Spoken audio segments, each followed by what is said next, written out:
السلام عليكم ورحمة الله وبركاته. الحمد لله نحمده ونستعينه ونستغفره ونتوب إليه ونستهديه ونعوذ بالله من شرور أنفسنا ومن سيئات أعمالنا. من يهده الله فلا مضل له ومن يضلل فلا هادي له. وأشهد أن لا إله إلا الله وحده لا شريك له وأشهد أن محمدا عبده ورسوله لا نبي بعده. يقول الله عز وجل: يا أيها الذين آمنوا اتقوا الله حق تقاته ولا تموتن إلا وأنتم مسلمون. ويقول: يا أيها الناس اتقوا ربكم الذي خلقكم من نفس واحدة وخلق منها زوجها وبث منهما رجالا كثيرا ونساء واتقوا الله الذي تساءلون به والأرحام إن الله كان عليكم رقيبا. ويقول أيضا: يا أيها الذين آمنوا اتقوا الله وقولوا قولا سديدا يصلح لكم أعمالكم ويغفر لكم ذنوبكم من يطع الله ورسوله فقد فاز فوزا عظيما. أما بعد فإن أحسن الكلام كلام الله وأحسن الهدي هدي رسول الله صلوات ربي وسلامه عليه. وشر الأمور محدثاتها فإن كل محدثة بدعة وكل بدعة ضلالة وكل ضلالة في النار. Jemaah sekalian yang saya cintai, alhamdulillah kita memuji Rabb kita jalla fi'ala atas limpahan karunia dan nikmatnya. Kemudian diikuti dengan salawat dan salam kepada kekasih hati kita semua, Nabi yang mulia Muhammad sallallahu alaihi wasallam. Semoga tidak henti-hentinya tercurahkan kepada beliau, keluarga, sahabat, tabi'in dan tabi'ut tabi'in, dan semoga kita senantiasa diberikan istiqamah atas sunnah beliau sallallahu alaihi wasallam. Jemaah sekalian yang saya cintai, kita lanjutkan pada kesempatan yang mulia ini pembahasan kita dari kitab Riyadhus Shalihin. Masuk sekarang pada hadis ke-16 yang tercantum di dalam bab at-taubah, yang tertera di dalam bab taubat. Hadis nomor 16 yaitu hadis Abu Musa Abdullah bin Qais Al-Ash'ari yang biasa kita kenal dengan Abu Musa Al-Ash'ari, lebih terkenal dengan kunyahnya dibandingkan namanya. Namanya adalah Abdullah bin Qais, orang asli Yaman. Ya. Dan Yaman kita tahu adalah Arab asli. Adapun Mekah, Madinah, Mesir, ya, Jazair, Tunis, Sudan dan sekitarnya itu bukan Arab asli. Itu namanya musta'arab. Ya, terarabkan. Baik karena bahasa mereka jadi bahasa Arab sehingga dibilang orang Arab. Karena apa? Karena terjadinya pernikahan, kemudian ya otomatis pasangan yang berbeda bahasa karena bergaul tiap hari akhirnya terkontaminasi. Nabi Ismail dulu di Mekah bahasanya bukan bahasa Arab, tapi ketika menikah dengan anak Raja Jurhum, kabilah Jurhum, maka yang kabilah Jurhum itu kan datang dari Yaman mencari tempat tinggal di mana ada air, di situ mereka tinggal. Kabilah Jurhum, ya, pimpinannya punya putri. Ismail dewasa dinikahkan dengan putri Jurhum daripada pemimpin atau Raja Jurhum tersebut. Ya, dan orang Jurhum ini datang dari Yaman, bahasanya asli bahasa Arab. Ismail yang tidak bisa bahasa Arab karena hidup sama istrinya tiap hari, otomatis terkontaminasi, terpengaruh bahasanya, sehingga Ismail bisa bahasa Arab. Sampai anak cucunya sampai sekarang Mekah Madinah bahasanya bahasa Arab. Dan sekitar-sekitar ada Mesir, Sudan, Jazair, Tunis, Maroko, itu mereka bukan orang Arab asli, itu Arab terarabkan. Tunisia, Jazair, Maroko misalnya itu orang barbar asli dari dulu, orang barbar, bahasanya bukan bahasa Arab. Mesir itu bukan Arab, ya, itu Qibti, Ya, kaumnya Fir'aun dulu kan Qibti. Ya. Dia siapa lagi? Ya. Ya, apalagi Afrika, apalagi Sudan, ya. Afrika tok. Ya. Cuman karena pernikahan, kemudian pergaulan, akhirnya bahasa mereka terpengaruh bahasa dari bahasa Arab sampai sekarang. Jadi mereka namanya Musta'arab. Kalau yang Arab asli itu dari Yaman. Nah, termasuk Arab asli di sini adalah siapa? Sahabat Abu Musa Al-Ash'ari dari suku Ash'ar, di Yaman sana. Iya. Nama aslinya adalah Abdullah bin Qais radhiyallahu ta'ala anhu wa ardhah. Ya. Apa kata Rasulullah sallallahu alaihi wasallam dalam hadis yang diterima dari jalan sahabat Abu Musa Al-Ash'ari? Apa sabda Rasulullah? Inna Allah Ta'ala, sesungguhnya Allah Tabaraka wa Ta'ala yabsutu yadahu bil-lail, ya, membentangkan tangannya di malam hari. Berarti dari hadis ini Allah punya tangan enggak Pak Bu? Hah? Allah punya tangan.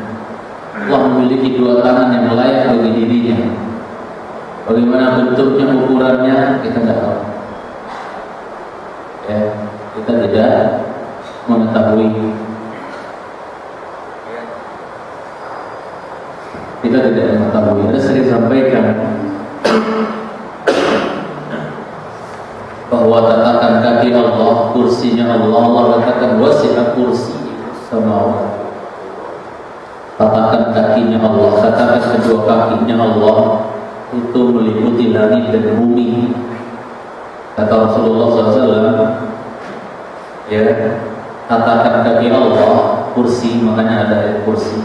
Tatakan kaki, raja itu biasanya punya tatakan kaki. Naik ke singgasana ada tatakan kaki, itu kan? Ada biasanya bertaruh sepatu, letakkan kaki. Tempat Allah meletakkan kakinya, katakan itu yaitu yang namanya kursi dalam bahasa Arab, itu dibandingkan dengan langit dan bumi. Langit dan bumi ini seperti cincin yang kita buang di padang pasir. Padang pasir itu yang luas itu ibaratnya apa? Tatakan kakinya Allah. Sedangkan langit dan bumi ini seperti cincin yang kita buang di tengah-tengah padang pasir. Paham? Beranjak lagi, ya. Bedanya ukuran antara arsy hingga sana Allah dengan, ya, tatakan kaki. Kalau tadi kita bandingkan antara langit bumi dengan tatakan kaki, sekarang kita bandingkan antara tatakan kaki dengan arsy-nya Allah. Ya, tatakan kaki di sisi arsy perbedaannya adalah seperti apa? Kalau tatakan kaki itu, tatakan kaki Allah di hadapan Allah itu seperti langit dan bumi, seperti cincin, ya, yang kita buang di padang pasir yang luas. Padang pasir yang luasnya itulah arsy Allah, tapi cincinnya itulah kursinya Allah. Tatakan kaki Allah. Paham nggak urutannya? Paham nggak maksudnya? Lalu bagaimana dengan Allahnya? Bagaimana dengan Allahnya? Saya ulang. Tatakan kaki Allah, kursi itu meliputi langit dan bumi, kata Allah dalam ayat kursi. Kata Rasulullah bahwa tatakan kaki Allah dengan dibandingkan dengan gedenya luasnya langit dan bumi. Langit dan bumi ini ibarat cincin yang dibuang di tengah-tengah padang pasir. Jadi cincinnya adalah langit dan bumi ibaratnya, sedangkan padang pasir yang luas itu adalah tatakan kakinya Allah. Sekarang kita pindah ke perbedaan yang lain. Perbedaan yang lain antara tatakan kaki Allah, kursi, dengan arsy tempat bersemayamnya Allah. Tatakan kaki Allah dibandingkan dengan gedenya arsy, itu tatakan kaki kayak cincin itu. Sedangkan pada pasir yang luas yang kita buang di situ cincinnya, ya, itulah arsy-nya Allah. Nah, ibaratnya. agung besarnya. Lalu bagaimana dengan yang bersemayam di atas arsy Allah Subhanahu wa ta'ala? Allah. Inna Allah Ta'ala yabsutu yadah. Ini sifat apa yang yadahnya? Tangan. Sifat apa Allah? Dzatiyah atau fi'liyah? Tangan. Sifat dzatiyah atau fi'liyah? Perbuatan atau zat? Zat. Ini adalah sifat dzatiyah. Sifat Allah ada dua macam, ada sifat fi'liyah dan dzatiyah. Ada yang sifatnya perbuatan, ada yang sifatnya menyangkut zatnya Allah. Di antara zatnya Allah ya tangan. Allah memiliki kedua tangan. Allah langsung menciptakan pena, Allah langsung menciptakan arsy, Allah langsung menciptakan Adam, Allah langsung menciptakan surga Adil, sebagaimana dalam hadis Ad-Darimi dengan sanad yang sahih dari dalam sahabat Abdullah bin Umar, beliau mengatakan bahwa semua makhluk Allah ciptakan dengan kun fayakun, kecuali pena, kecuali arsy, kecuali apa? Adam, kemudian yang terakhir adalah surga Adil. Dan Allah mengatakan kepada Iblis, "Ma mana'aka an tasjuda liman khalaqtu bi yadayya?" Iblis, apa yang mencegah engkau, menghalangi engkau untuk sujud kepada orang yang telah aku ciptakan langsung dengan kedua tanganku? Menunjukkan Allah punya dua tangan. Tapi prinsip kita dalam ilmu akidah, laisa kamitslihi syai'un wa huwa as-sami'ul basir. Tidak ada yang sama mirip dengan Allah Jalla wa Ala. Tidak ada. Dari makhluk ini tidak ada yang sama dengan Allah. Dan Allah Maha Mendengar dan Maha Melihat. Allah berfirman, "Walam yakul lahu kufuwan ahad." Tidak ada yang setara dengan Allah Subhanahu wa ta'ala. Kemudian wa yabsutu yadahu bin nahar. Wa yabsutu yadahu bin nahar. Sebelumnya Allah membentangkan tangannya kapan? Bil-lail, di malam hari. Buat apa tujuannya? Liyatuba musii'un nahar, agar orang yang berdosa di siang hari itu dibukakan pintu taubat oleh Allah Subhanahu wa ta'ala. Jadi buat mereka yang melakukan dosa di siang hari, di malam hari Allah bentangkan tangannya untuk menerima taubat hamba-hambanya yang mau bertobat. Sebaliknya, wa yabsutu yadahu bin nahar, dan Allah juga membentangkan tangannya di siang hari. Buat apa? Liyatuba musii'ul lail, agar orang yang pernah melakukan perbuatan dosa maksiat di malam hari itu bertaubat, diterima taubatnya oleh Allah Subhanahu wa ta'ala. Maka Allah bentangkan tangannya di malam hari, di siang hari, supaya orang-orang yang berdosa di malam hari itu dia diterima taubatnya oleh Allah Subhanahu wa ta'ala. Sampai kapan? Hatta tatlu'a asy-syamsu min maghribiha, sampai pada akhirnya matahari terbit dari sebelah barat. Sering kita dengar mungkin hadis ini, cuma karena memang hadisnya kita harus lewati, saya bahas gitu kan. Kita sering untuk dengar, tapi harus kita lewati.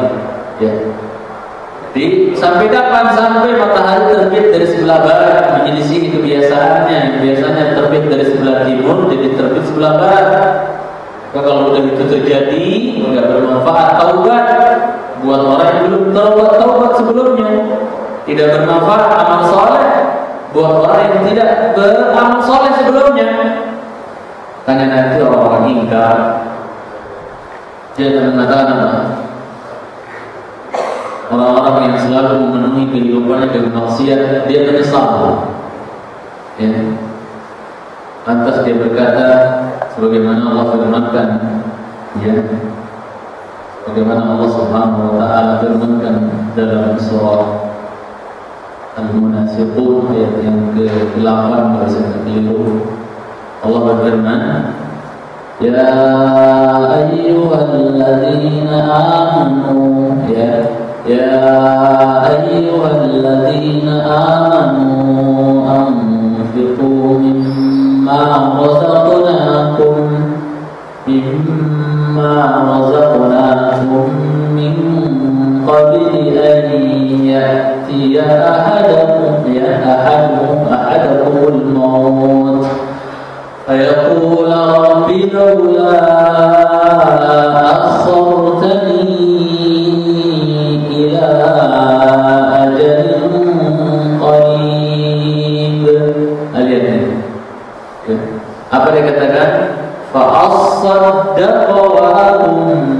minas shadiqin. Ya. Ini enggak bermanfaat. Dia ingin bersedekah, ini dipanjangkan umurnya beberapa saat lagi biar dia bisa bersedekah, biar dia bisa beramal baik. Boleh kita tadabburi ayat berapa Pak? Ayat 8 ya, surat Al-Munafiqun ayat 8 tak? Ada yang buka? Surat Al-Munafiqun betul ya? 8, 10 baik, ayat 10 Allah berfirman, ya ayyuhalladzina amanu anfiqu, wahai orang yang beriman, berinfaklah sebelum kematian itu datang Pak ya. Sebelum kematian itu menjemput kita, sebelum kiamat kita datang berupa kematian, maka mari Allah panggil, ya ayyuhalladzina amanu. Karena nanti kalau matahari sudah terbit dari barat, Rasul sampai ke Gorong, dan bisa lagi, bisa apa kita? Tidak ada.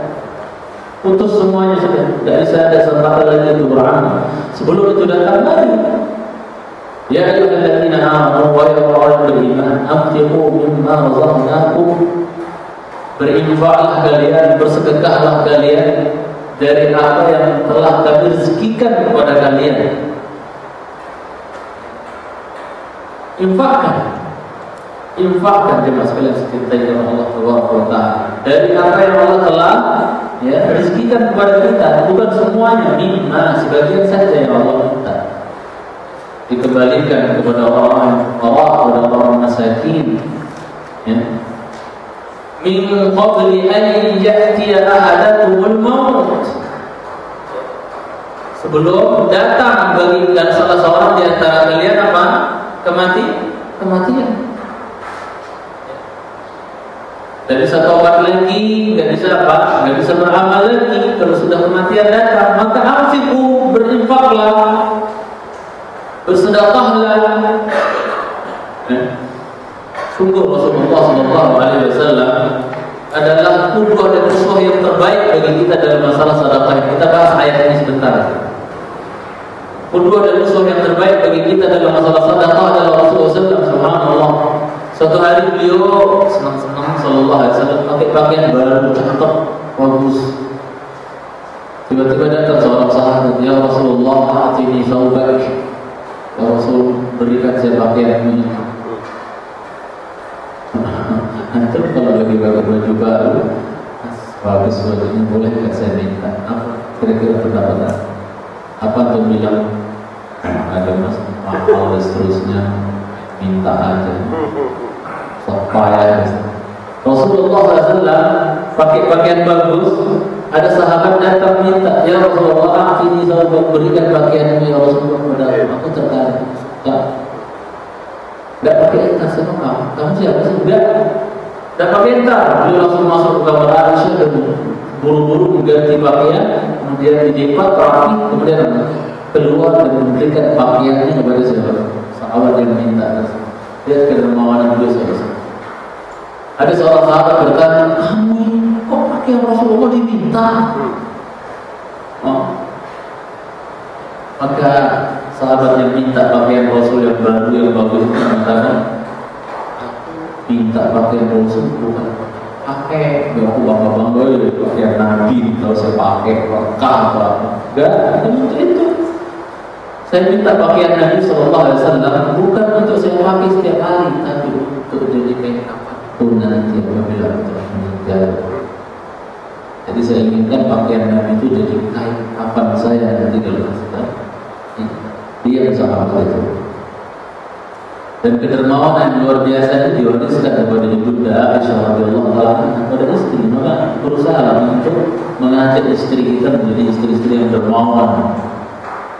Kalau suaminya sudah medit, kedekut, bakhil, pelit dengan istrinya. Ya, kalau pimpinannya sudah pelit, berarti masyarakatnya di rumah tangga juga akan medit, gitu ya. Dan ajarkan karam, ya, kedermawanan. Lihatlah Ibrahim, kedermawanan yang luar biasa yang dimiliki oleh Ibrahim. Coba buka surah Al-Zariyat ayat 24 sampai 30.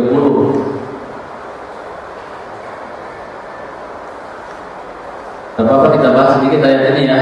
Nah, sebelum kita lanjut, hadisnya pendek-pendek ya, santai aja. Coba dibuka surah Al-Zariyat ayat apa itu? 2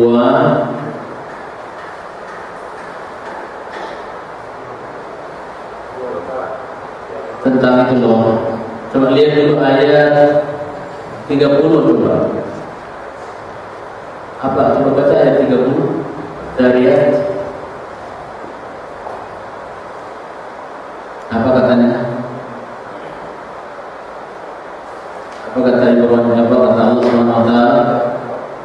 Hal ataka haditsu dhaifi Ibrahim al-mukramun. Al-mukramun. Itu Arabnya ayat berapa itu? Apakah telah datang kepadamu wahai Muhammad kisah tentang tamu-tamu Ibrahim yang dermawan? Ayat berapa itu? 24. Sahih 24. Oke. Ya, 24. Hal ataka haditsu dhaifi Ibrahim al-mukramun. Baca artinya. Sudahkah sampai kepadamu Muhammad cerita tentang tamu Ibrahim, yaitu malaikat-malaikat yang dimuliakan?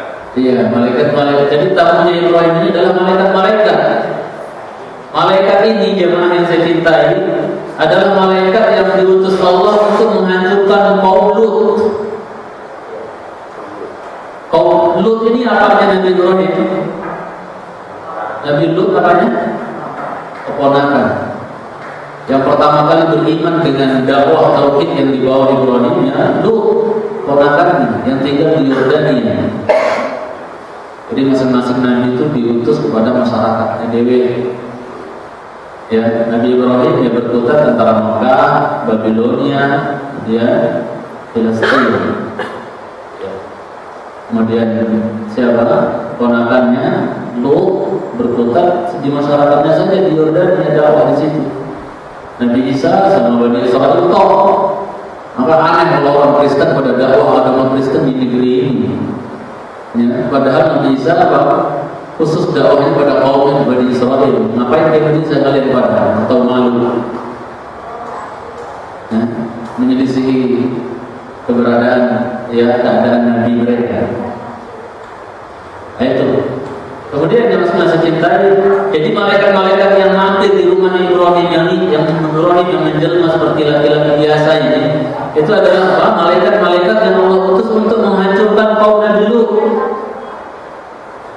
Karena kaum Nabi Lut punya penyakit jelek, yaitu apa? Homoseksual, laki sama laki. Yang kalau itu ada dalam Islam dipenggal, yang ngerjain dan dikerjain sama-sama dipenggal. Orang bohong.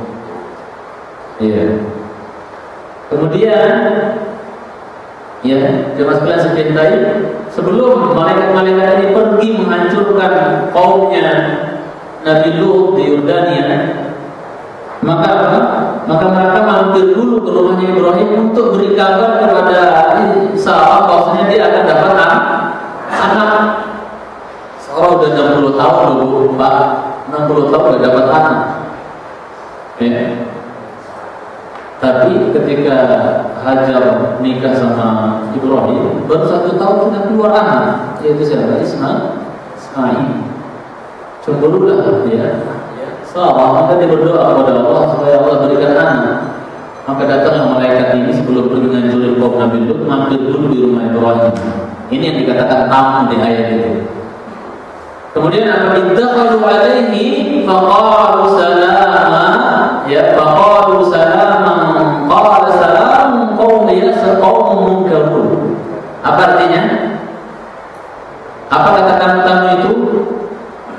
Salama, maksudnya apa? Salam alaika ya Ibrahim, gitu loh maksudnya. Ini menunjukkan boleh kita mengucapkan salam tanpa al. Salamullahi alaikum misalnya. Gak harus assalam, boleh pakai salamullah.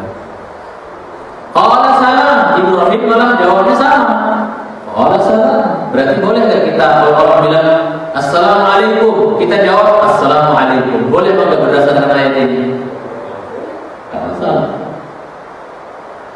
Ya. Salamun alaikum ya salamun qala salamun qaumun munkarun. Keselamatan, kesejahteraan juga buat kalian wahai kaum yang aneh yang tidak dikenal. Kata para ulama, satu adab yang luar biasa yang dimiliki oleh Ibrahim di sini, di mana dia apa? Qala ila ahli faja'a bi'ijlin samin. Tanpa antum siapa namanya, antum siapa, tanpa kenalan dulu, basa-basi, tanpa kenalan, langsung Ibrahim pergi kemana? Ke belakang, ke dapur ibaratnya, nemuin istrinya. Qala ila ahli.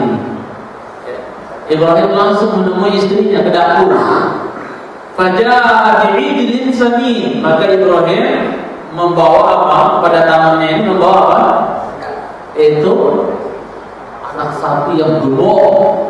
Ini menunjukkan antum kalau ada tamu jangan yang basi-basi, yang jelek-jelek, yang murahan. Kata orang bertamu itu adalah raja, gitu kan? Seperti itu. Tapi juga jadi tamu jangan nggak tahu diri, gitu kan? Ini disembelihkan apa? Sapi hitam, apa sapi apa? Gemuk, semuda gitu. Faqarrabahu ilaihim. Maka Ibrahim mendekatkan makanan tersebut kepada apa? Ya, kepada ya tamu-tamu tersebut. Dan ini kita bisa lihat dari adat istiadat orang Arab. Jam nggak pernah berhenti jam. Orang nggak kenyang juga berjam juga. Saking kalamnya. Itu adalah dari nenek moyang itu Ibrahim alaihissalam seperti itu. Tanpa silakan ambil sendiri ya, tidak dijamu, didekatkan. Kemudian dikatakan ala ta'kulun, lihat ayatnya. Ala ta'kulun, silakan makan, kasih. Ini orang-orang tuh gak mau makan, gak enak begini, disiapin batu, ya makanannya mantap gitu. Tapi dipersilakan makan, gak mau makan. Bingung Ibrahim, takutlah dia, khawatir. Baru jasadnya khifah. Ada rasa takut, khawatir. Ini orang-orang tuh suruh makan, gak aneh, suruh makan, gak mau makan. Karena malaikat makan apa enggak, Bu? Malaikat makan tidak? Hah? Yakin? Ya? Ya. Malaikat itu bisa bikin malaikat itu bertasbih siang malam, nggak ada capek. Orang yang nggak capek nggak butuh makan, nggak butuh minum, nggak butuh tidur. Maka bagaimana malaikat mau makan? Orang mereka nggak pernah capek orangnya. Saya mereka nggak pernah letih capek. Kita hanya udah mau tepar rasanya. Pagi berjima, pindah ke Condet, pindah ke sini, terlalu berangkat lagi ke Rawang sampai besok. Baik. Kemudian dia masih dicintai karena Allah Jalla wa'ala, tidak mau makan. Apa takut Ibrahim itu? Qalu la takhaf. Apa katanya di situ? Janganlah kamu takut. Jangan takut Ibrahim. Kita ini malaikat menjelma gitu kan. Malaikat. Wa basyyaruhu bi ghulamin 'alim. Dan mereka memberi kabar gembira kepadanya dengan kelahiran seorang anak yang Ishaq. Ya, seperti itu dia maksudnya. Ketermauan yang luar biasa. Dari sini sekali lagi kita ambil pelajaran bahwasanya ya hendaknya kita apa? Memiliki sifat dermawan ini. Indah loh Pak. Tenteram jiwa itu kalau kita bisa berbagi sama orang lain. Allah tidak akan merasakan kecuali yang mempraktekkan. Akan merasakan ketenteraman dan keindahan dan adabnya jiwa di saat kita bisa berbagi kepada orang lain. Lihat Rasulullah SAW ketika beliau menyembelih seekor kambing. Makanya tidak apa-apa antum punya kebiasaan sekali sebulan, 2 bulan, 3 bulan sekali, atau 5 bulan sekali, paling tidak setahun sekali. Ya, tidak harus ketika momen korban. Itu apa? Ngapain? Besok ini kayak lusa ini tanpa ada bertepatan dengan ini itu gak ada akikah, gak ada apa-apa. Nyembelih pokoknya, nyembelih kambing satu, iseng-iseng, gue punya duit nih dan seterusnya. Beli apa? Beli kambing satu, wes kalau bahasa Lomboknya begini, undang petang makan. Afshus salam, at'imut ta'am, wa sallu bil laili wan nas niyam, tadkhulul jannata bi salam. Sebarkan salam, berikan orang makan. Enggak harus momen akikah, enggak harus momen korban, enggak harus momen pindah rumah atau apa. orang makan. Sholat di malam hari di saat manusia sedang tidur, kalian masuk surga Allah berlawan dengan sejahtera. Ya. Rasulullah SAW tanpa ada momen tertentu sembelih kambing. Beliau sembelih kambing, ya. Kemudian apa? Kata beliau kepada Ibunda Aisyah, bagi-bagikan kepada fuqara Madinah. Bagi-bagikan kambingnya wahai Aisyah kepada fuqara Madinah. Bagi-bagi. Rasul pulang, Aisyah, hal baqiya syai'? Ada yang masih sisa? Kata Aisyah, ma baqiya illa katis. Ada ya Rasulullah yang masih sisa kaki bagian depan, paha depan, kaki. Ibaratnya tangannya kambing baik. Rasul suka banget kakinya kambing yang bagian depan itu ibaratnya tangan kan. Itu kalau dipotong pantes, apa bahasa kita ya? Dipotong mepet dengan dagingnya, itu kan Masya Allah ya. Rasul sangat suka itu. Makanya Aisyah tahu kesukaan suaminya, ya. Ibu-ibu juga harus mendorong, paham suami saya suka ini, nanti kalau pulang saya masak ini. Dia semakin cinta tiap hari. Ya, ini kadang-kadang Masya Allah yang susah sih. Ini sekilas lidah namanya. Istrinya punya suka ini, suaminya lidahnya lain gitu kan. Kadang-kadang ada yang lidah padang, ada yang lidah Jawa banget, dan seperti nggak pernah ketemu kadang-kadang. Tapi seorang istri yang pintar, dia tahu suaminya suka apa. Maka sebelum suaminya pulang, dia nggak perlu tanya, dia tahu kesukaan suaminya suka makan apa. Dia masakin suami. Rasulullah SAW ketika dia pulang, Aisyah tahu kesukaan beliau itu paha bagian depan, kaki kambing bagian depan, pahanya gitu loh. Maka ya disisakan untuk suaminya karena dia tahu suaminya suka itu. Maka apa? Ya, yang masih tersisa adalah katifnya, paha bagian depan ya Rasulullah, itu saja yang tersisakan. Malah sebaliknya Rasul katakan apa? Dibagi dulu ya.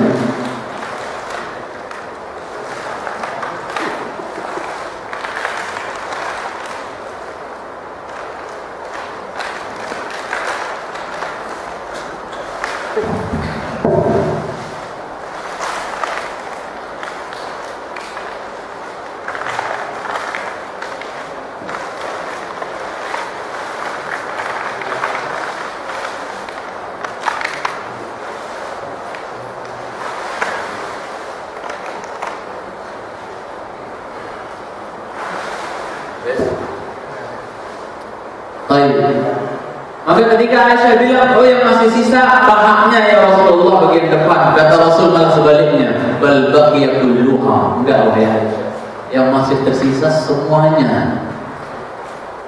Padahal dibagi-bagi dan sama Aisyah. Malah Rasul bilang, yang masih tersisa Aisyah semuanya kecuali paha bagian depan. Karena paha bagian depan itu sebentar lagi akan dimakan dan sirna, habis ya kan? Tapi yang dibagi-bagi kepada orang fuqara itulah yang apa? Itulah yang akan kekal, tersisa. Apanya? Pahalanya. Jadi dari harta ini Pak, yang buat kita sebenarnya yang cuma kita infak. Makanya antum bisa ukur sendiri. Harta buat antum yang sebenarnya itu seberapa? Antum ukur diri dari sebanyak apa antum bersedekah berinfak. Sebanyak apa yang antum sedekahkan itu sebenarnya harta antum yang sebenarnya yang bakal antum bawa pulang ke akhirat. Adapun yang antum di ATM-nya berapa M dan seterusnya di Masya Allah, itu untuk harta untuk apa? Untuk ahli waris, bukan punya ente, bukan punya kita. Itu untuk ahli waris, untuk karyawan, untuk gaji dan seterusnya. Yang buat ente sampai mati, ya itu yang kita sedekahkan. Itu harta kita yang sebenarnya. Makanya Rasul bilang ya baul mayit salat, yang akan ikutin mayit di kuburan itu 3. Malu wa ahlu wa amal. Hartanya, keluarganya, amalnya. Ya diisna wa yaqwa. Pulang 2, diam 1. Yang pulang harta dan keluarga, yang tinggal amalnya. Di antara amal saleh adalah sedekah. Itu yang bakal tinggal sama kita. Itu harta kita sebenarnya. Yang abadi nemenin kita sampai masuk yang kubur, itu sedekah, itu semua harta kita. Maka antum ini sendiri, antum menilai sendiri selama ini saya sudah punya banyak harta apa enggak? yang untuk karyawan, untuk anak cucu antum, itu bukan harta antum, itu harta ahli waris. Ya, harta antum hanya yang antum sedekah. Maka ukur diri sekarang. Itu. Subhanallah, ibunda kita Aisyah radhiyallahu ta'ala anha, ketika apa? Ketika Muawiyah bin Abi Sufyan setelah meninggalnya Rasul, biasalah karena ummahatul mukminin, istri-istri Nabi adalah ibu bagi para sahabat, ibu bagi kaum muslimin, maka mereka perhatikan bekal ibu-ibu mereka setelah meninggal Rasulullah SAW. Maksudnya ummahatul mukminin oleh para sahabat diperhatikan hidup mereka, bekal mereka, gitu Pak. Karena Rasul sudah nggak ada, berarti yang harus perhatian adalah anak-anaknya ummahatul mukminin, kaum muslimin maksudnya. Muawiyah bin Abi Sufyan itu ketika beliau jadi khalifah, kemudian Rasul sudah wafat, itu beliau mengirim kepada ibunda Aisyah radhiyallahu ta'ala anha 30.000 dinar. Banyak enggak tuh? 30.000 dinar kalau dirupiahkan berapa? Banyak itu, Pak. Harta banyak itu. Kaya memang itu kalau kita punya 30.000 dinar. Begitu 30.000 dinar itu sampai di rumah ibunda Aisyah radhiyallahu anha, langsung diberkemas-kemas. Keluar motor orang fakir Madinah dalam keadaan saum. Apa? Dalam keadaan qaimah, lagi saum. Ibunda kita muter bagi-bagi dalam keadaan saum. Udah selesai, habis semuanya dibagi yang berapa? 30.000 dinar tersebut. Pulang-pulang sudah nyaris maghrib, udah mau azan, harus buka puasa. Maka apa? Kata ibunda Aisyah kepada pembantunya, pembantu perempuan Bariyah. Apa kata beliau? Ya Bariyah, ya, jahizit ta'am. Bariyah, tolong siapkan makanan untuk buka kita. Tidak ada apa-apa di dapur. Kata Bariyah, ya ummul mukminin, laisa indana syai'. Ya ummul mukminin, kita enggak ada apa-apa di dapur, kosong. Buka pakai apa? Enggak ada. Ya. Subhanallah, sambil lupa dirinya sendiri demi orang. Ini namanya izar, mengedepankan masalah umum dibandingkan dirinya sendiri. Izar wa yusiruna ala anfusihim wa kana khassa. Ya. Jadi apa? Kata Bariyah, ya ummul mukminin, tidakkah kau menyisakan 1 dinar saja buat kita buka puasa gitu? Tidakkah kau sisakan 1 dinar saja buat buka saum gitu? Kata ibunda, "Lau dzakartini la fa'altu." Seandainya kamu ingetin aku, ya insyaallah aku sisain gitu kan. Tapi kamu enggak ingetin aku. Ya. Lupa diri demi masalah orang miskin. Subhanallah. Ada cerita yang sangat menakjubkan saya ketika terjadi peperangan Romawi kaum muslimin dengan pasukan Rom. Itu apa? Banyak kaum muslimin yang dipenjara, pasukan kaum muslimin dipenjara. Kemudian apa? Jemaah sekalian saya cintai karena Allah Subhanahu wa taala. Ada seorang ibu-ibu, itu anaknya termasuk yang dipenjara Rom, Romawi, penjara. Kemudian apa? Kemudian suatu hari ibunya hanya punya makanan tinggal satu piring. Nah, untuk dia saja untuk hari sekali makan. Dia hari tersebut.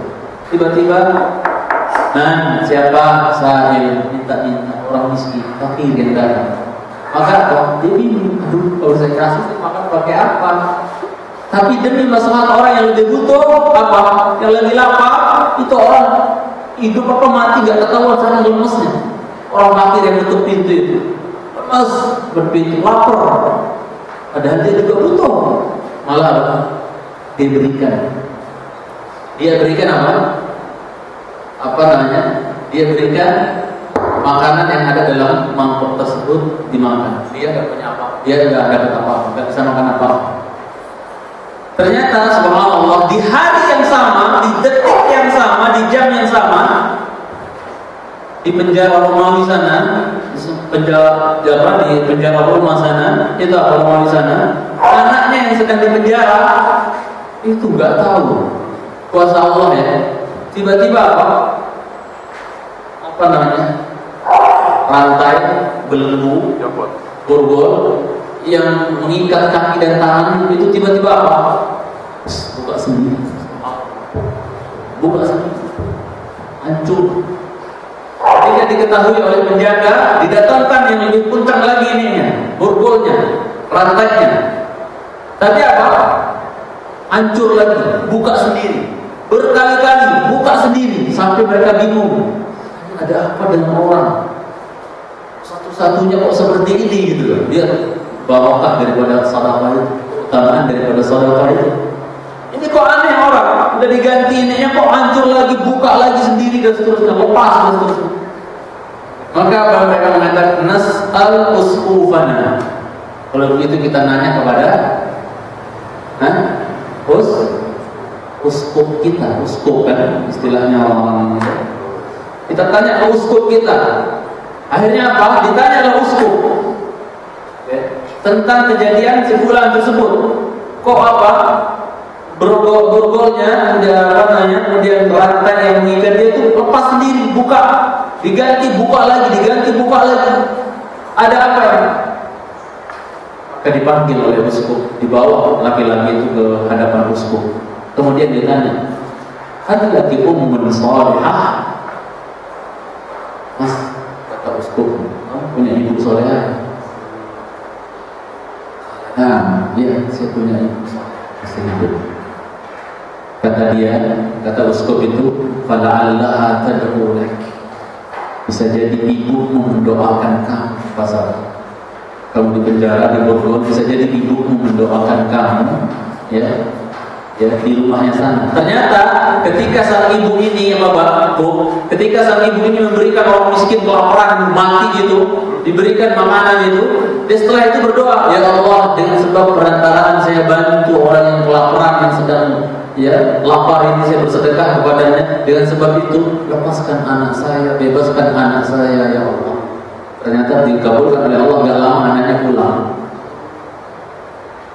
Kita lanjutkan ceritanya dulu di Roma, di penjara, Kemudian siapa tahu ibumu yang bisa jadi ibumu yang mendoakan sehingga karena ibumu salihah mendoakan kamu supaya kamu terlepas dari rantai dan seterusnya. Akhirnya Bapak Ibu sental karena sebagai pemuliaan, maksudnya sebagai bentuk pemuliaan kepada laki-laki ini, maka dia dibebaskan dan dipulangkan kepada kepada ibunya yang masih. Maka ditanya, Bu, kapan apa yang kau lakukan, Bu? Kok saya bisa-bisanya rantai borgol lepas sendiri gitu. Apa yang kau lakukan, Bu? Sebelumnya telah datang ke rumah kita, orang fakir, miskin, butuh, kelaparan, mati saya kelaparannya. Padahal ibu tidak punya makanan kecuali ibu kasih gitu. Dan berdoa kepada Allah agar Allah membebaskan engkau katanya.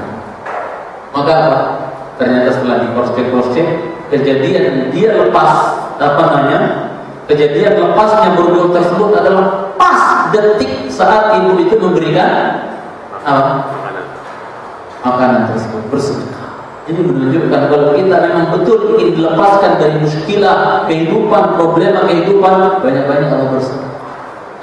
Bukankah muskilah yang dihadapi oleh seorang laki-laki dalam hadis Jabir bin Abdullah dalam Musnad Imam Abu Hanifah, di mana dia sudah lama menikah, gak dapat anak, datang kepada Rasul, dia dibilang, ya Rasulullah, aku sudah menikah lama tapi belum dapat anak, gimana? Maka Rasul bilang, mana posisi kamu dari banyak istighfar dan banyak bersedekah?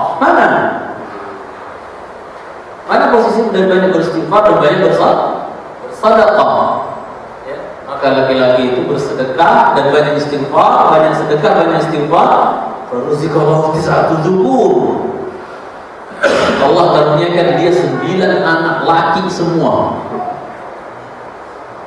Bahkan sebagian riwayat menyebutkan 6 dari 9 anak itu hafizul Quran semua. Menghafal Quran. Itu jemaah sekalian dicintai oleh Allah Taala. Jadi berinfaklah, ya. Antum ingat enggak ketika Apa? Ketika saat al-usrah, perang yang sulit, perang yang tersulit yang dihadapi oleh kaum muslimin, perang apa? Perang ya, perang Ahzab. Ya, mungkin sebagian pernah mendengar dari saya atau ustaz yang lain. Perang yang paling sulit adalah perang Ahzab. Ya, perang Khandaq dikatakan Ahzab karena orang Quraisy itu bersekutu, bersekongkol dengan kabilah-kabilah yang lain ngumpul sehingga terkumpul 100.000 pasukan. Sedangkan Rasul sama sahabat di Madinah cuma 3.000, bayangkan 3.000 lawan 100.000 ya. Gitu kan? Maka Rasulullah SAW bingung gimana ini, ya, cara untuk menghadapinya dan seterusnya. Maka Rasul mengimbau dan mengatakan man yujahiz jaishal usrah. Siapa yang kira-kira mau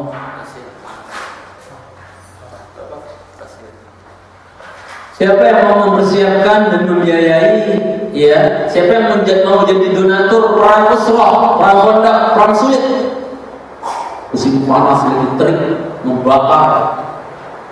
Muskilahnya lagi banyak orang munafik yang berusaha perang lah sama Muhammad, orang 100.000 lawan cuma 3.000, mungkin menang lah. Dia apa?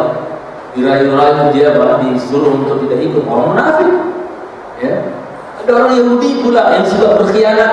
Padahal kan Mekah kan negeri bersama ibaratnya kan. Ya, kalau ada Madinah negeri bersama. Kalau ada orang mengganggu Madinah, berarti orang Yahudi juga harus ikut membela. Tapi mereka suka berkhianat. Itu Pak. Maka subhanallah, ya. Ketika Rasul bilang siapa yang mau mempersiapkan, ya, perang yang mau memfasilitasi perang Khandaq, perang Ahzab, maka Utsman bin Affan mengatakan, ana ya Rasul, saya ya Rasulullah, saya menyiapkan semuanya, kudanya, senjatanya, makanannya, saya siapkan ya Rasulullah, dengan hartanya. Makanya orang Islam butuh tajir, butuh orang kaya untuk menjadi fasilitator.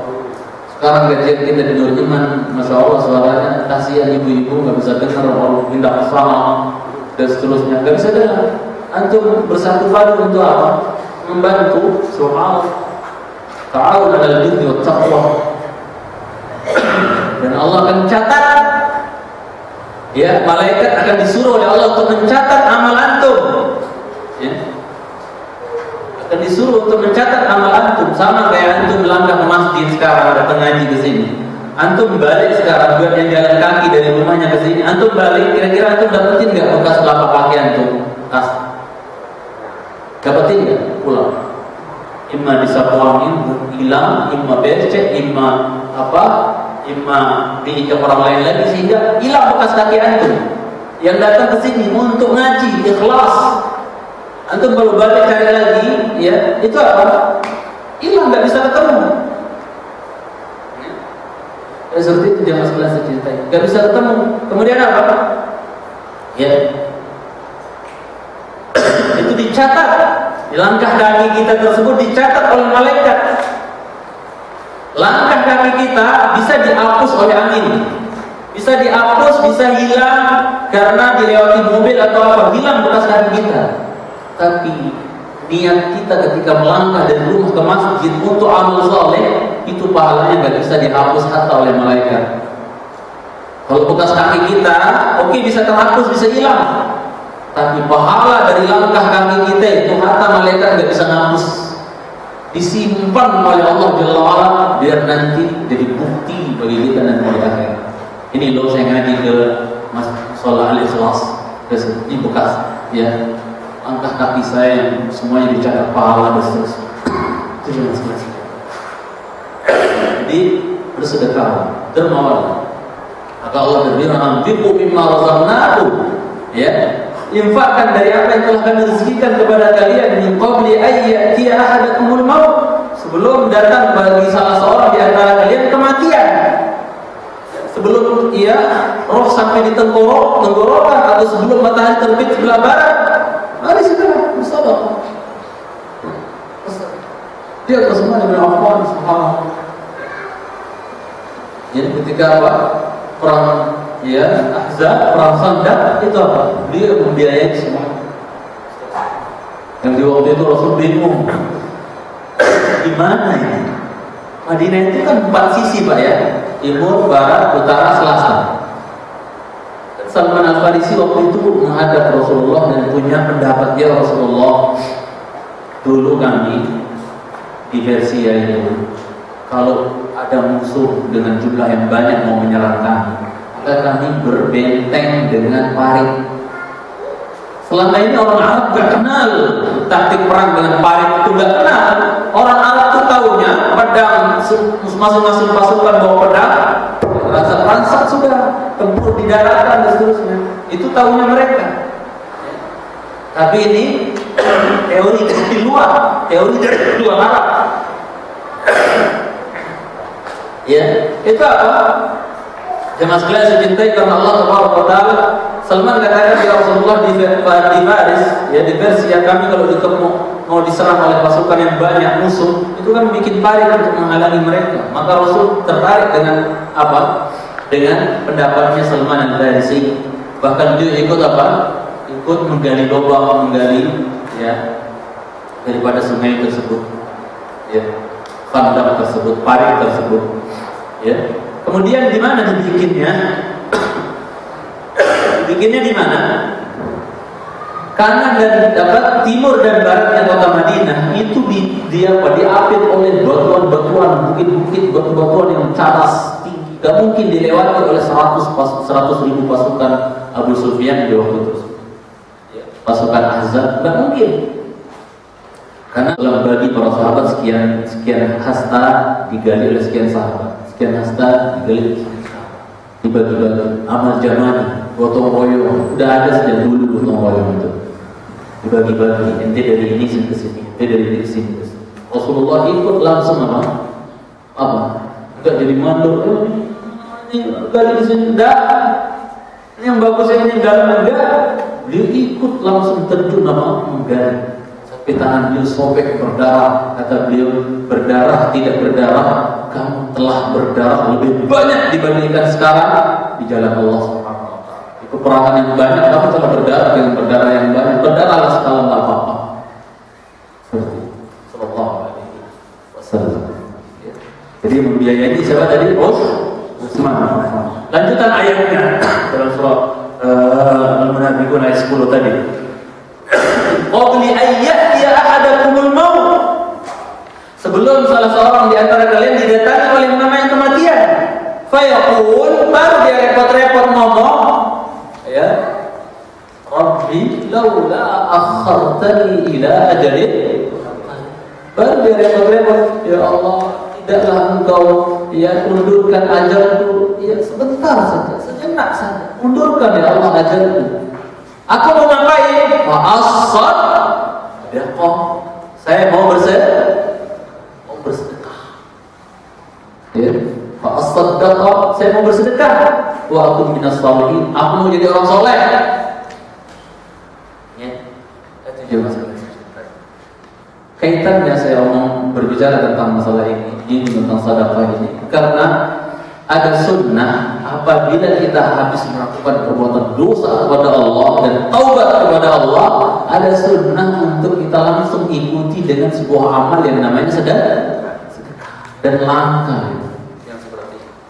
Kalau ada orang pernah terjerumus dalam perbuatan dosa, dia taubat kepada Allah, langsung dia bersedekah. Maka itu makna ya wa'at bi'is sayyi'atal hasanata tamhuha. Ikutilah perbuatan dosa dengan perbuatan baik langsung sebagai penghapus.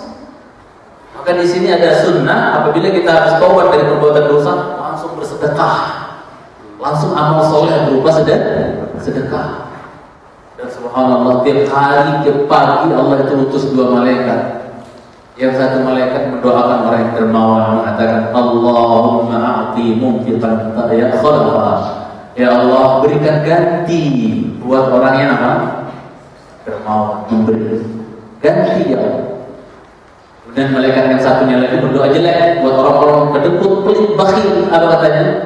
Allahumma a'ti ya Allahumma a'ti mumsikan talafa. Ya Allah, jadikan orang-orang yang pelit itu rusak hartanya, hilang, kebakar, hanyut jadi kan doa malaikat. Marilah kita menjadi yang mana ini? Ya, seperti itu. Jadi ingat, sedekah kita walaupun kita lupa, udah saking banyaknya seberapa kita nggak tahu, Allah nggak akan pernah lupa karena udah disimpan catatannya. Hari ini detik sekian, menit sekian, jam sekian, si fulana beri dicatat. Dia lupa, orang yang punya lupa, tapi Allah nggak akan pernah. La yadhillu Rabbi wa la yansa. Rabbku tidak akan pernah tersesat dan tidak akan pernah lupa. Itu dia masukkan saja. Baik. Jadi intinya Allah saking maha rahmat dan rahimnya membentangkan tangannya di malam hari supaya orang yang bermaksiat di siang hari tobat. Juga bentangkan tangannya ya di siang hari supaya orang yang bermaksiat di malam hari tobat. Terima tobatnya Allah Jalla sampai terbitnya matahari dari barat. Muslim. Hadis ini dikeluarkan oleh Imam Muslim.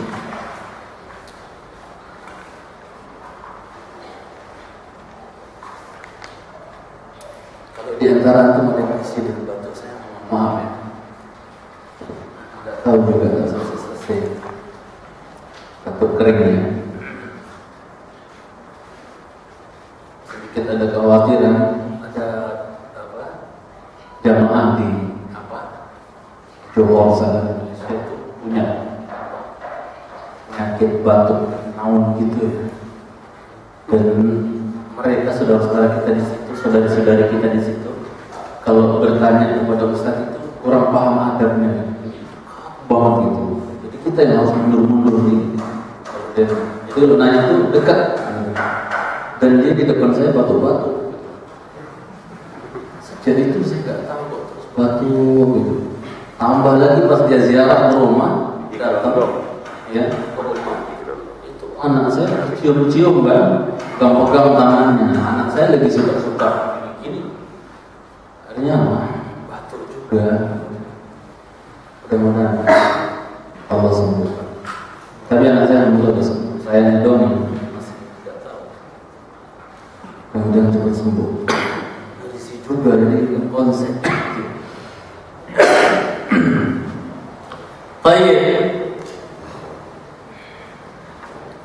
Di antara pelajaran yang kita bisa ambil dari hadis ini adalah singkat saja isbat sifatil yadi lillah, yaitu menetapkan sifat tangan bagi Allah. Bahwasanya Allah punya tangan. Wa anna lahu yadayn, dan bahwasanya Allah memiliki dua tangan. Sadiqani bijalalihi, yang cocok dan layak dengan kemahamuliaannya dan maha sempurnanya. Wa huwa a'lamu bi kayfiyatihima, dan Allah saja yang tahu tangannya kayak gimana. Makhluk enggak ada yang tahu tangan Allah kayak gimana. Dari jemarinya Allah kayak gimana, betisnya Allah kayak gimana, matanya Allah kayak gimana, mukanya Allah kayak gimana. Hanya Allah saja yang tahu. Ya. Oleh nebak-nebak kita, orang kita sesama kita juga sama. Bagaimana dengannya menciptakan kita semua? Kaki antum sama kaki meja tidak sama. Bagaimana dengan menciptakan? Tidak sama lagi. Laisa kamitslihi syai'un wa huwa as-sami'ul basir. Kemudian di antara faedahnya juga bahwa rahmatullah wasi'at kulla syai'. Bahwasanya rahmat Allah itu meliputi segala sesuatu, tidak terbatas rahmatnya Allah itu. Ya, rahmat Allah itu luas. Ya, bukankah Allah berfirman, Inna rahmati wasi'at kulla syai'. Bahwasanya rahmatku meliputi segala sesuatu. Ya, makanya ketika antum ingat mungkin hadis Anas bin Malik, ketika ada orang Badui kencing di masjid, mau ditabrak sama sahabat, Rasul bilang, da'u la tuzlimu, ya kan? Yang biarkan diselesaikan bipisnya di satu tempat. Nanti kalau meluncur sana-sana lari-lari seterusnya, nanti lebih banyak najisnya menyebar di masjid. Biarkan dia selesaikan bipisnya di situ. Maka apa?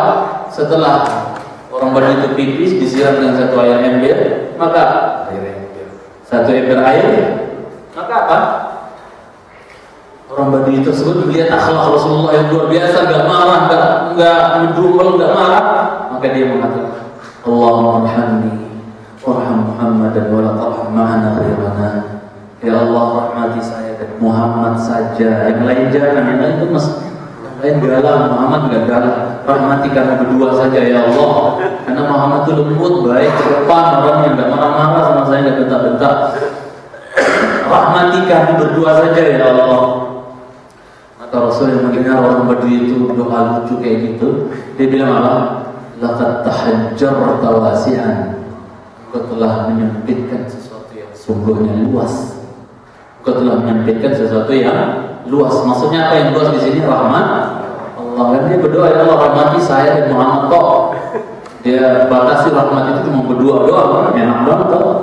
Maka Nabi kita bilang laqad tahajjarta wasi'an ay ya tayyibta wasi'an. Engkau telah menyempitkan sesuatu yang luas. Jadi rahmat Allah itu luas jemaah sekalian. Bagi satu di antara kita yang bertobat kepada Allah, Allah siapkan pintu taubat seluas masyarakat. Di antara pelajarannya juga ya, adalah min syuruti qabuli taubah an takuna fi halati tamakkun. Di antara syarat diterimanya taubat adalah ya, dia dilakukan di ya apa? Di waktu yang tepat. Maksudnya masih ada kesempatan maksudnya. Kalau sudah nggak ada kesempatan, terbit matahari sebelah barat atau sudah sampai di kerongkongan roh, bukan tobat namanya. Diterima. Berarti taubat itu dia diterima, syarat diterimanya ketika dia dilakukan di masa ya, atau di momen ya, atau di apa, ketika masih ada kesempatan. Kalau sudah nggak ada kesempatan, ngapain? Buat apa taubat? Terlambat. Kayak siapa? Firaun sudah rohnya di sini, lecak namanya tenggelam di laut, ya. Sudah rohnya sampai kerongkongan, baru dia bilang aman tu bi Rabbi Harun wa Musa. Aku beriman terhadap rohnya Musa dan Harun, kata dia. Terlambat, nggak bermanfaat. Berarti taubat itu ketika kesempatan masih ada. Ya, sebelum matahari terbit dari barat atau sebelum roh kita sampai di kerongkongan, maka apa? Taubat kepada Allah.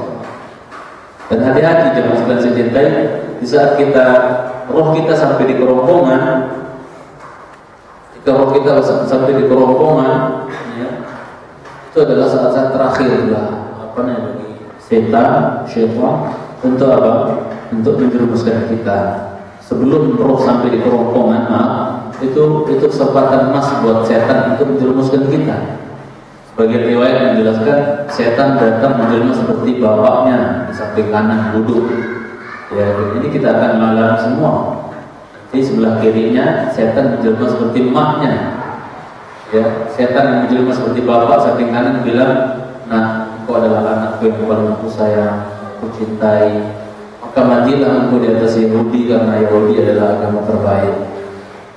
Terus ibunya yang samping kiri yang menjelma setan yang menjelma seperti ibunya, dia bilang, "Nah, ya, sungguh perutku telah menjadi sebaik-baik wadah untukmu, dan nenekku, tetekku adalah sebaik-baik buat minum untukmu, ya, bejana buat minum untukmu wahai putraku, dan pahaku adalah sebaik-baik tempat duduk untukmu dulu. Maka masih matilah engkau di atas Nasrani, karena sesungguhnya Nasrani adalah sebaik-baik agama."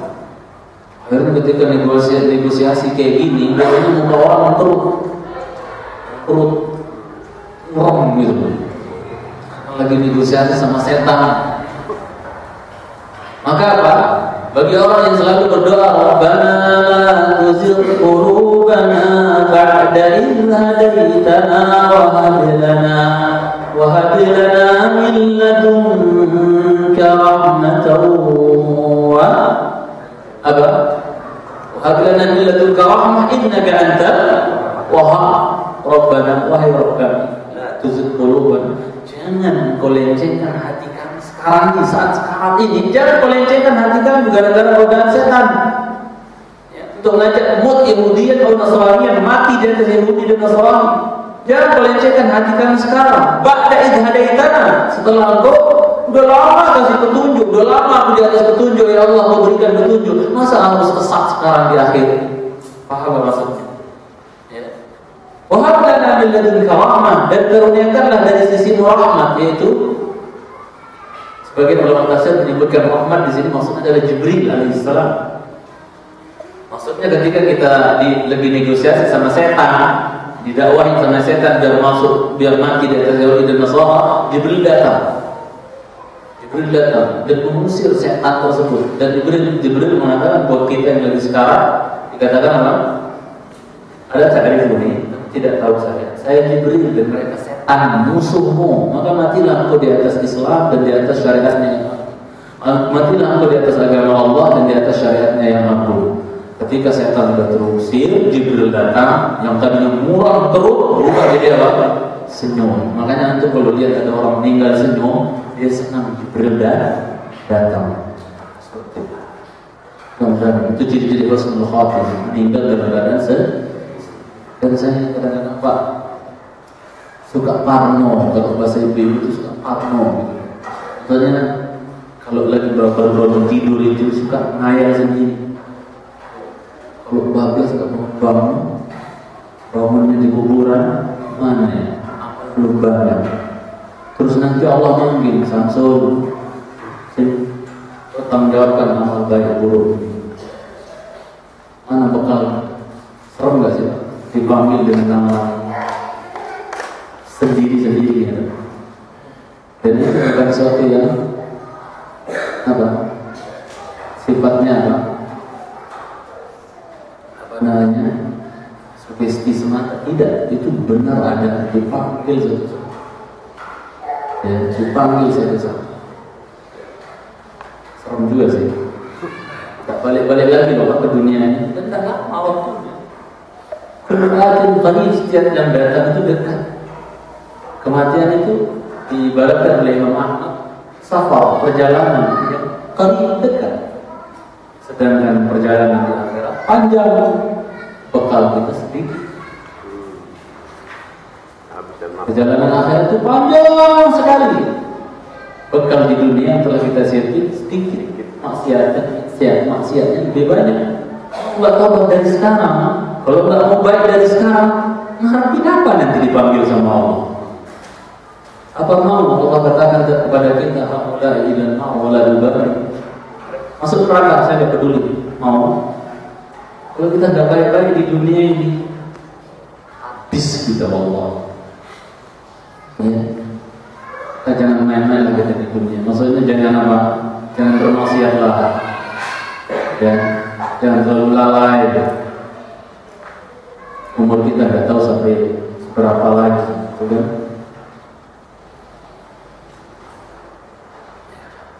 Kemudian yang sekalian dicintai oleh Allah Subhanahu wa taala. Hadis yang ke-17 lihat di kitabnya.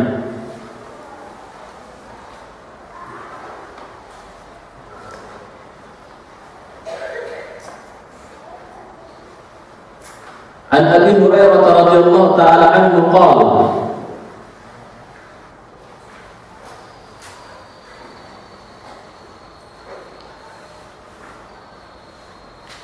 Dari sahabat Abu Hurairah radhiyallahu taala anhu dia berkata, qala Rasulullah sallallahu alaihi wasallam, telah bersabda Rasulullah sallallahu alaihi wasallam,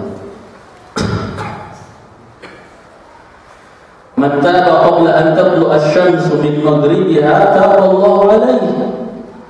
Barang siapa yang bertaubat sebelum terbitnya matahari dari sebelah barat, maka Allah akan terima taubat. Allah akan menerima taubatnya. Oh Muslim, hadisnya pendek sekali. Ya. Sekali lagi, siapa saja yang bertaubat sebelum terbitnya matahari dari sebelah barat, maka Allah akan menerima taubatnya. Ya, karena kita tahu Allah itu Tawwabur Rahim. Itu Maha penerima taubat dan Maha penyayang. Walaupun Allah Maha tahu kelakuan hambanya, kezaliman hambanya, maksiat hambanya, penghinaan hambanya kepada dirinya, tapi subhanallah, ya, Allah SWT selalu memberikan apa? Waktu tangguhan. Maksudnya apa? Allah tidak langsung balas kita di dunia dengan azab dan seterusnya. Ya. Allah juga kalau mengadab di dunia duluan itu bukan dengan adab yang paling pedih, tapi yang terendah. Ya. Dengan al-adzab al-adna dulu. Kalau diadab di dunia pun oleh Allah, ya didahulukan adabnya di dunia, adabnya juga yang paling rendah, bukan kelas tinggi. Maksudnya bukan adab yang keras gitu. Adab yang paling rendah gitu. Kalau Allah mengadab di dunia. Ala kulli hal, sebelum matahari terbit dari barat menyelisih kebiasaannya, maka mari kita segera kembali kepada Allah Tabaraka wa Ta'ala, bertaubat kepada Allah Tabaraka wa Ta'ala, dan kita hendaknya ikuti taubat kita dari dosa-dosa dengan melakukan amal kebaikan. Antum mungkin ingat ketika di dalam surah Hud Allah ceritakan ayat 114, kalau saya tidak keliru dari surah Hud ayat 114, ketika ada seorang laki-laki datang kepada Rasulullah SAW, dia pernah memperkosa wanita dengan cara paksa. Bukan mau sama mau. Kalau zaman sekarang kan lebih banyak mau sama mau gitu berzina. Alhamdulillah. Ya, kalau ini dia berzinanya dengan paksa perempuan itu untuk mau berzina dengannya. Maka apa yang sekalian saya cintai? Dia menyesal dengan penyesalan yang sangat.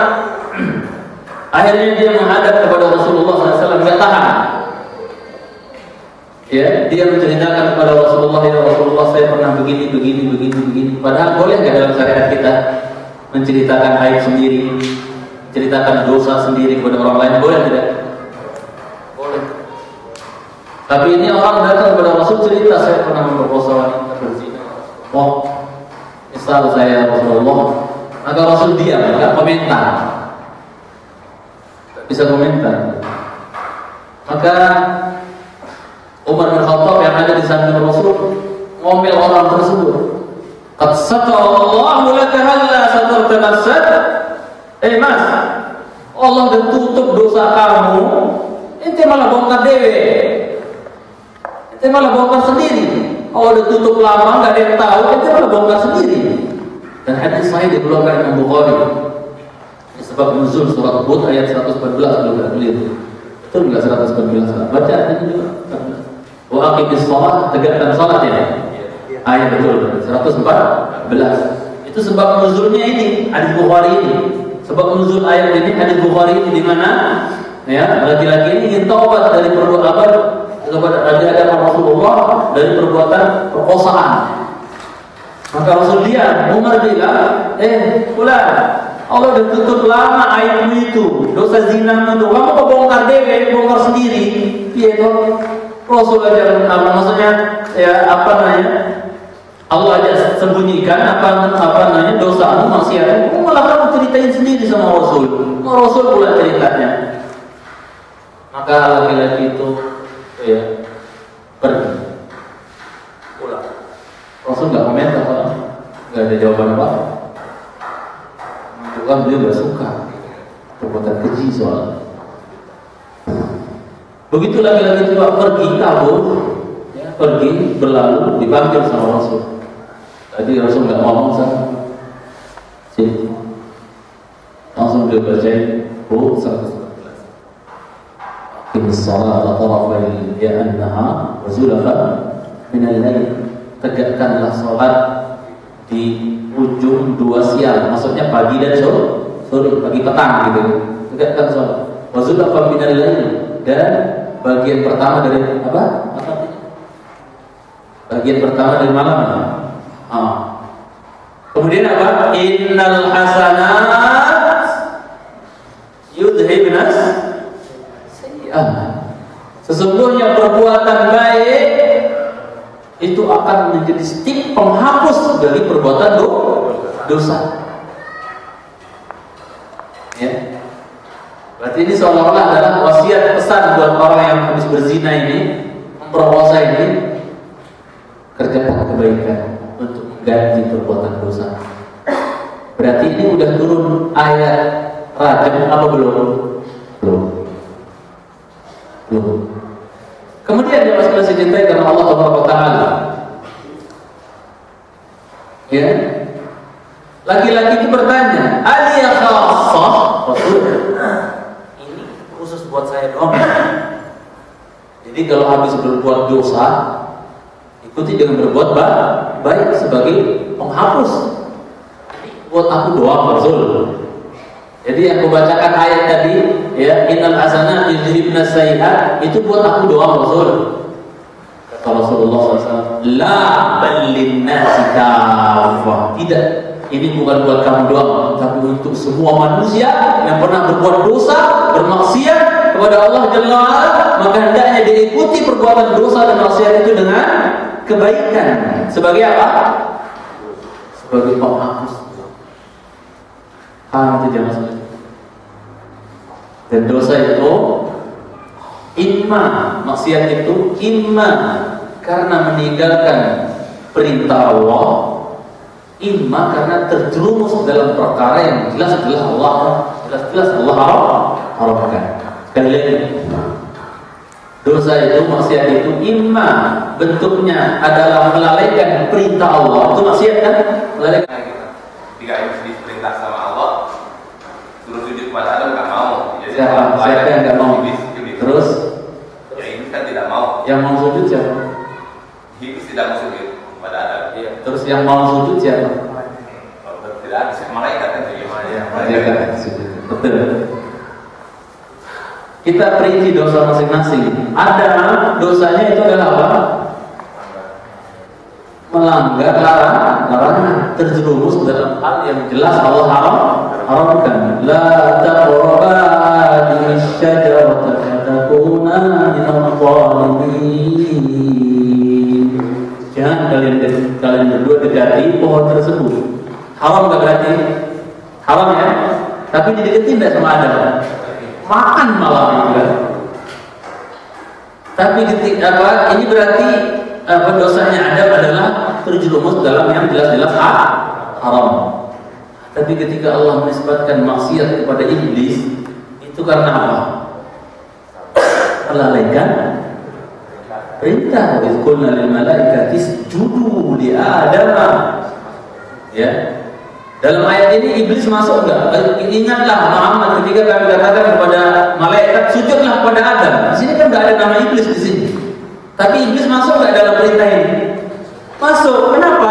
Iblis sama malaikat itu sebenarnya satu komplek, Pak, tinggalnya kalau boleh kita bilang. Jadi dulu iblis juga nyembah Allah, taat sama Allah Jalla wa'ala. Sama kayak malaikat, hamba-hamba Allah yang soleh dulu yang taat. Cuma ketika Allah Subhanahu wa taala bikin ujian dengan harus sujud kepada Adam, ada yang mau, ada yang tidak. Yang mau malaikat, yang tidak mau iblis. Nah, jadi iblis dia apa?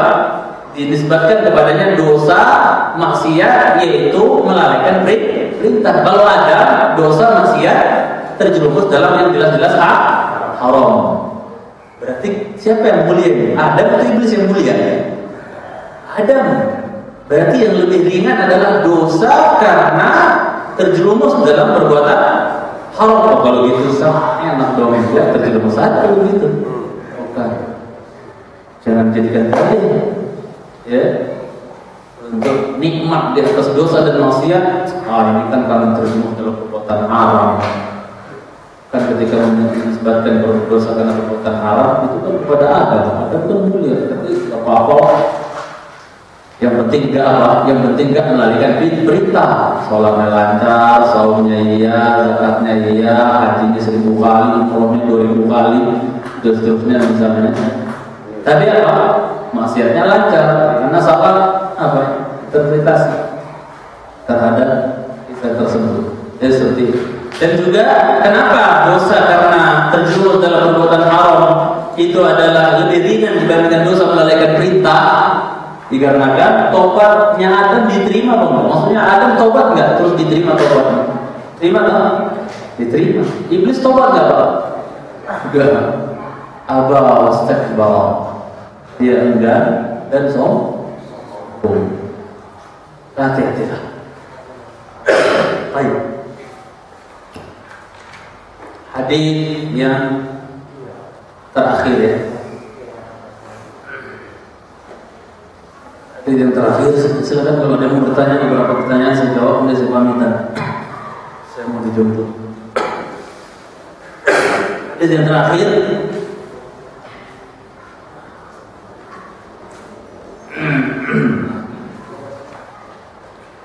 Saya bawa pada kesempatan yang mulia ini dalam bab taubah, belum kita ambil hadis-hadis yang lain, yaitu hadis 18 dari Abi Abdurrahman Abdullah ibni Umar ibn Khattab. Berarti kunyahnya Ibnu Umar siapa? Abu Abdurrahman. Sama kayak kunyahnya siapa? Ibnu Mas'ud radhiyallahu ta'ala anhuma. Dikatakan anhuma karena bapak sama anak Islam dulu. Umar Islam, Ibnu Umar Islam. Radhiyallahu anhuma. Ani Nabi sallallahu alaihi wasallam, dari Nabi sallallahu alaihi wasallam qala, beliau bersabda, Inna Allah azza wa jalla yaqbalu taubatal 'abdi ma lam yughargir. Ini sudah jelas tadi sesinya juga, bahwa sesungguhnya Allah Tabaraka wa Ta'ala senantiasa menerima taubatnya hamba selama rohnya belum sampai di kerongkongan. Gorgorah itu roh sudah sampai di kerongkongan. Dan semua kita akan merasakan, semua kita akan melewati masa-masa ini. Ingat sakarat itu jamak apa tunggal? Sakarat jamak apa tunggal? Berarti sakitnya sekarat itu dirasakan bukan sekali sebentar terus selesai, atau berkali-kali hentakan dan tekanan sekarat itu, Pak. Berkali-kali, berulang-ulang. Makanya Rasul katakan dalam hadis Bukhari, Inna lil mauti la sakarat.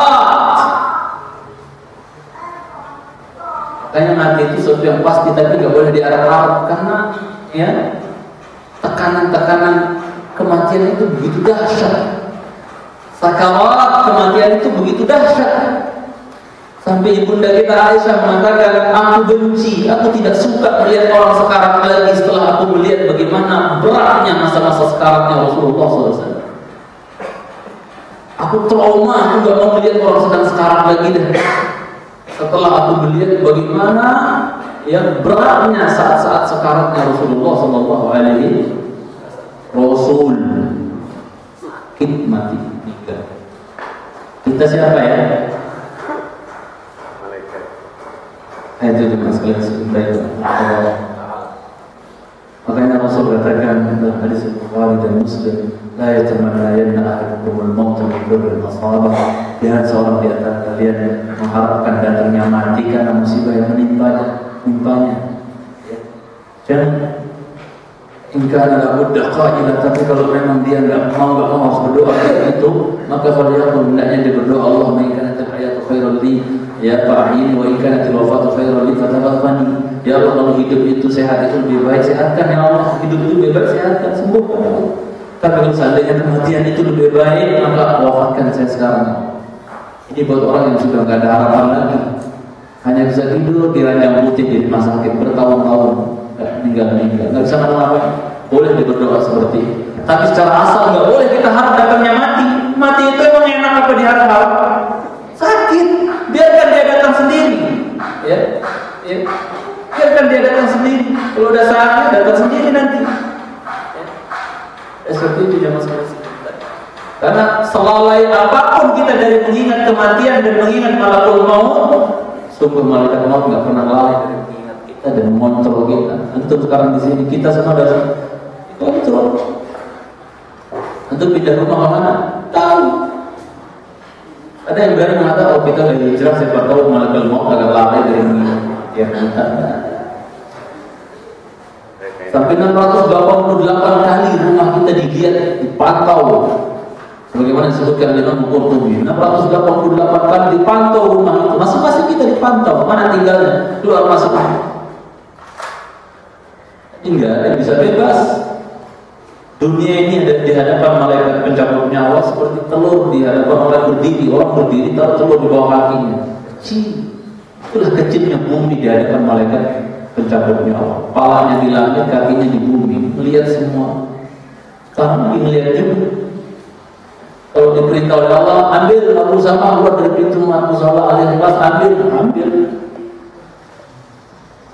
Dan tidak bisa kita tolak. Maunya Allah, kita punya Allah, Allah mengambil kita, terserah, suka-suka Allah. Itu jelas. Ya, insyaallah kita lanjutkan hadis yang ke-19 pada pertemuan akan datang. Karena hadisnya agak panjang, luar. Ada pertanyaan?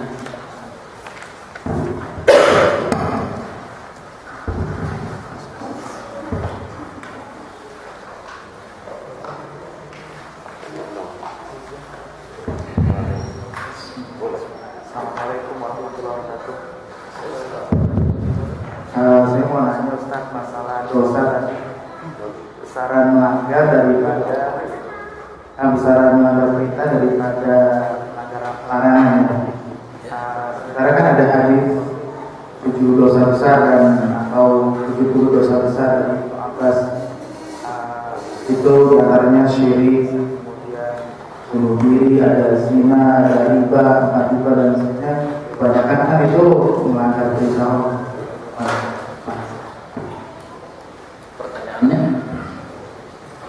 Pertanyaannya itu kan kebanyakan melanggar perintah Allah. Jadi tadi kan katakan bahwa lebih besar itu kan maksiat, itu maksiat. Tapi tadi disampaikan lebih besar kalau melanggar perintah Allah. Karena kalau lebih dosa besar mungkin kan maksiat ya, seperti zina dan seterusnya. Gimana penjelasannya? Ya, memang ada perincian tentang dosa-dosa besar ya. Maksudnya ada yang mengatakan dosa besar itu 70 seperti Abbas. Ada yang mengatakan dosa besar itu cuma 7, bagaimana hadis Bukhari Muslim antum sebut tadi di antaranya. Ada yang mengatakan 9, pendapat Ibnu Umar. Yang 9 itu, yang ke-8-nya diantaranya adalah meminta orang untuk kerja tapi kita nggak kasih upahnya, dosa besar. Dan juga melakukan kezaliman di masjid di rumah Allah SWT, itu dosa besar. Versi Ibnu Umar. Jadi yang kita jelaskan tadi adalah apa? Tentang apa? Yang paling besar dosanya adalah apa? Yang paling bahaya dosanya adalah bahaya karena melalaikan perintah. Biar antum bisa jawab diri antum sendiri, anda kasih gambaran. Dosa-dosa besar itu bertingkat-tingkat, level besar dan tidak besar kecil maksudnya level dosanya itu bertingkat-tingkat. Kalau kita lihat dari dosa-dosa yang 7, ya, ada syirik, ada sihir, ada membunuh, ada makan anak yatim, makan riba, kemudian juga apa? Ya, ada wanita baik-baik berzina, dan apa lagi? Berhukum dengan yaitu apa? Lari dari medan perang dan seterusnya. Ya, ini kan dosa-dosa besar. Agar kita tahu bahwa dosa-dosa besar itu bertingkat-tingkat. Saya mau nanya sekarang, sholat itu perintah Allah enggak? Perintah Allah?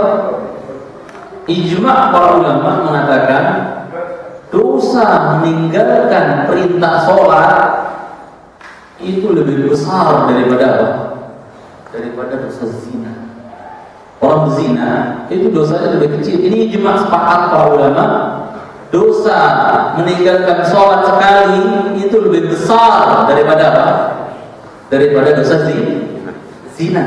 Antum bisa jawab sendiri kan dari sini kan? Zina haram tidak? Larangan toh? Ya, dosa besar nggak dia? Dosa besar. Ya. Tapi meninggalkan perintah Allah seperti sholat, ya, itu dia lebih besar dosanya dibandingkan dosa zina. Dan di antara yang menukil ijma' adalah Imam Nawawi rahimahullah. Ijma' dosa karena meninggalkan sholat itu lebih besar dibandingkan apa? Zina. Zina haram larangan, gitu. Sholat perintah. Bisa di Ada gambaran? Ada gambaran bahwasanya apa? Kenapa kita katakan demikian? Padahal dosa-dosa besar ini seterusnya. Tadi bisa jadi gambaran buat antum tuh, ya, antum bisa jawab di antum sendiri bahwa kenapa dikatakan bahwasanya apa? Melalaikan perintah itu adalah apa? Ya, lebih besar dosanya di sisi Allah sebagai gambaran tadi. Sholat perintah Allah, kalau ada orang meninggalkan sholat, maka apa? Dosanya lebih besar dibandingkan orang yang berzina. Bukan jadi dalil berarti berzina nggak apa-apa. Ya seperti jemaah sekalian saya cintai karena Allah Taala. Itu sebabnya kenapa dosa karena melalaikan perintah itu adalah apa? Ya lebih besar dosanya. Dan insya Allah tentang sholat ini, ya kata para sahabat nggak ada. Nah kata para ulama nggak ada perkara fikih yang diperselisihkan oleh para ulama orang yang meninggalkannya murtad atau tidak, kafir atau tidak, kecuali perkara fikih yang berkaitan dengan sholat. Besar perintah Allah yang luar biasa, perintah aqimus shalah, perintah dan perintah. Orang melalaikan dia, dosanya nggak main-main, lebih besar daripada dosa zina. Ada gambaran untuk jawab apa? Ada gambaran dari ini? Ya. Kalau syirik itu kenapa? melanggar larangan apa gimana? Perintah kenapa? Kalau dosa syirik. Asalnya begini, perintah untuk tauhid. Kan selalu Allah belakangkan syirik kan perintah dulu, perintah tauhid. U'budullah wa la tusyriku bihi syai'an. Allah dahulukan apa dulu? Tauhid. Berarti kalau orang membatalkan tauhid dengan dia syirik, berarti dia apa? Melalaikan perintah. Sudah besar lagi, ya tak? Paham tak? Paham. Terakhir ya.